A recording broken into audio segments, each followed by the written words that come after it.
Conheço as tuas obras, nem és frio nem quente. Quem dera foras frio ou quente. Assim, porque és morno e não és frio nem quente, vomitar-te-ei da minha boca. Como dizes, rico sou e estou enriquecido e de nada tenho falta, e não sabes que és um desgraçado, miserável, pobre, cego e nu. Aconselho-te que de mim compres ouro provado no fogo, para que te enriqueças, e roupas brancas para que te vistas, e não apareça a vergonha da tua nudez. E que unjas os teus olhos com colírio para que vejas. E eu repreendo e castigo a todos quantos amo. Sê, pois, zeloso e arrepende-te. Eis que estou à porta e bato. Se alguém ouvir a minha voz e abrir a porta, entrarei até ele, e com ele cearei, e ele comigo. Ao que vencer, lhe concederei que se assente comigo no meu trono, assim como eu venci e me assentei com meu Pai no seu trono. Quem tem ouvidos, mais uma vez, ouça o que o Espírito diz às igrejas. Amém? O Timur aqui já nos antecedeu falando sobre a questão da cidade, a cidade Laodiceia, né? Mais uma que leva um nome aí de origem grega.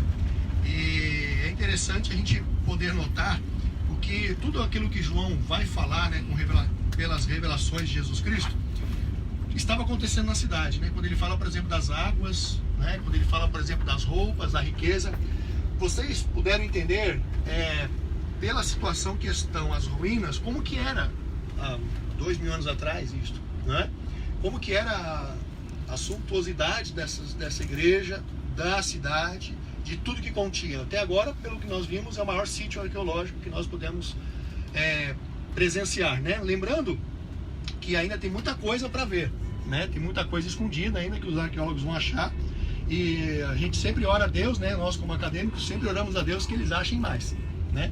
Que Deus dê condições, dê recursos aí para que eles possam fazer, né, mais descobertas que nós seremos muito beneficiados com isso. Mas a palavra do Senhor diz assim, olha, no versículo 19 diz assim: eu repreendo e castigo a todos quantos amo. Sê, pois, zeloso e arrepende-te. Todas as cartas que foram enviadas às igrejas, elas foram advertidas por alguma coisa, né? Exceto Filadélfia, que parece que passou no crivo, né, de Deus, parece que estava tudo certo. E a palavra do Senhor diz aqui para Laodiceia que ele estava repreendendo, né, a respeito do que eles estavam fazendo de errado, porém o Senhor ainda os amava e queria que eles se arrependessem. Olha que interessante, o livro de Hebreus, capítulo 12, versículo 6, diz assim: porque o Senhor corrige o que ama e açoita qualquer que recebe por filho. Se nós estamos sendo repreendidos pelo Senhor, é sinal de que Ele nos ama. Além de nos amar, nos trata como filho, não é? E não como uma pessoa agregada na família, não como uma pessoa que a gente brinca dizendo caiu de paraquedas, né? Não, Ele chama de filho, ou seja, Ele chama pelo nome. E o Senhor, quando nos castiga e quando Ele nos corrige, é que Ele está demonstrando o seu amor por nós. Amém? Então que Deus possa fazer isso conosco, né, nessa viagem. O versículo 20 diz assim: eu estou à porta e bato. Se alguém ouvir a minha voz e abrir a porta, entrarei até ele, e com ele cearei, e ele comigo. Olha que interessante, nós entendemos aqui que o Espírito de Deus, ele é muito educado. É ou não é?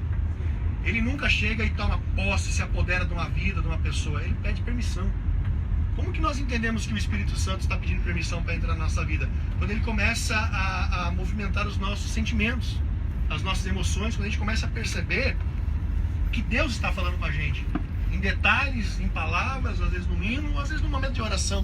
Não é verdade? A palavra do Senhor diz assim: aqui eu estou à porta e bato. Se alguém ouvir a minha voz, ou seja, se ouvir a que o Senhor está chamando, e diz assim, e abrir a porta, o Senhor não vai chegar chegando, né? Ele vai pedir para entrar. Ele vai dizer, olha, eu posso fazer morada? E aí o Senhor diz, se você deixar e abrir a porta, diz, entrarei até ele, com ele cearei e ele comigo. A questão da ceia é muito interessante, porque na igreja primitiva, a primeira igreja cristã, ela começou a entender que era necessário duas coisas principais para a igreja, para que se tivesse igreja. O que era considerado igreja? Não era o templo, eram as comunhões dos cristãos. E eles diziam, era simplesmente resumido em pão e palavra. Ou seja, tinha que ter o partir do pão e tinha que ter um momento de palavra, que é tudo que nós precisamos, não é? Nós precisamos de pão para nos alimentarmos, de sustentos diários, mas nós precisamos também da palavra de Deus. Amém? E aí, o Senhor diz assim, eu entrarei e cearei com ele e ele comigo. Cear, você só se assenta à mesa com as pessoas que você conhece, que você tem intimidade. Quando você, ou qualquer pessoa entra na tua casa para jantar na sua casa, Você não deixa qualquer pessoa chegar a almoçar na sua casa, a não ser que você tenha convidado, não é verdade? A não ser que a pessoa faça parte da tua família e que ela tenha liberdade para isso. Ou seja, nós nos assentamos para cearmos com aqueles que nós temos aliança, com que nós temos confiança. E o Senhor pede para fazer isso com a gente, assim como Ele pediu para fazer com o povo de Laodiceia, né?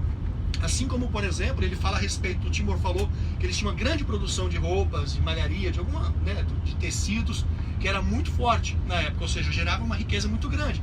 Como também tinha ouro, tinha extração de ouro em algum lugar, exportação, e também tinha a questão de águas termais. Mas a questão da água é que quem consegue beber água morna aqui? Se beber, o que acontece? Automaticamente vai vomitar. Inclusive é um método, hoje não mais, mas era um método muito, né, utilizado, obrigado, para fazer, né, a pessoa que estava necessitada, né, vomitar. E a água morna, ela chegava na cidade, talvez saísse do local, né, da fonte quente, mas até atravessar a cidade nas pedras, ela chegava morna, uma temperatura que não se podia beber e quase não dava para fazer muita coisa. E o Senhor disse para eles, ó, comparando a situação da cidade, o que eles estão vivendo, o que eles têm, né, o que o Senhor falou para eles, ou vocês são quentes ou vocês são frios, quem dera fosse frio, né? Porque o Senhor disse que os mornos Ele vomitaria da sua boca. O que significa isso nos nossos dias? Nós temos que nos decidir, ou nós servimos a Deus ou nós não servimos a Deus. Nós não temos aquele negócio de ficar no meio termo, ou nós fazemos ou não fazemos. A palavra do Senhor muitas vezes não nos dá alternativa. Ó, se você quiser fazer, faça. Não, ou faz ou não faz, né? Então eu creio que o Senhor tem nos trazido aqui para este momento, para podermos ver toda essa situação, né, irmãos? Das igrejas, do que eles viveram, da história, para nós refletirmos que nós somos também uma igreja, não é? E as 7 igrejas que aparecem no Apocalipse, não é que existiam só 7 igrejas, estas 7 igrejas que o Senhor escolheu para nos dar uma direção. Eu acho que cada um de nós aqui se encaixa em alguma situação dessas 7 igrejas, que a gente possa refletir em cada acerto, em cada erro que eles cometeram, não é? Para que nós possamos entender que o Senhor quer que nós nos arrependamos dos nossos pecados, amém? Dos nossos erros, das nossas falhas. Então, Deus tem nos dado uma oportunidade maravilhosa. Essa viagem está nos aproximando de Deus, amém? Aproximando da sua palavra, cada um na sua fé, cada um no seu momento, mas eu creio que Deus vai fazer uma transformação em nome de Jesus, amém? Vamos orar? Amém. Vamos orar, Senhor Deus e Pai, mais uma vez, Deus, nós estamos diante da Tua presença. Senhor, nós te louvamos, te agradecemos por este momento, assim como os crentes de Laodiceia, Pai amado, ouviram a mensagem que o Senhor deu através de João.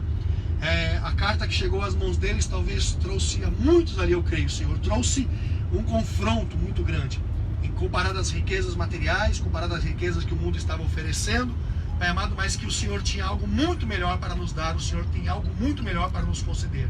Pai, que nesta viagem o Senhor possa continuar falando conosco, que o Espírito Santo de Deus possa entrar em nosso coração e fazer morada, assim como o Senhor disse que Ele bate a porta, e aquele que abrir e ouvir a sua voz e abrir a porta, Ele entrará e ceará com Ele. Pai, que o Senhor possa entrar em nossa vida, fazer morada em nossa vida, que nós possamos ter comunhão, que nós possamos ser, Pai amado, amigos íntimos, é o que nós te pedimos. Deus, abençoa a cada um dos teus filhos e das suas filhas aqui nesta manhã, em nome de Jesus, e amém, e amém. E Deus abençoe a todos em nome de Jesus. Amém.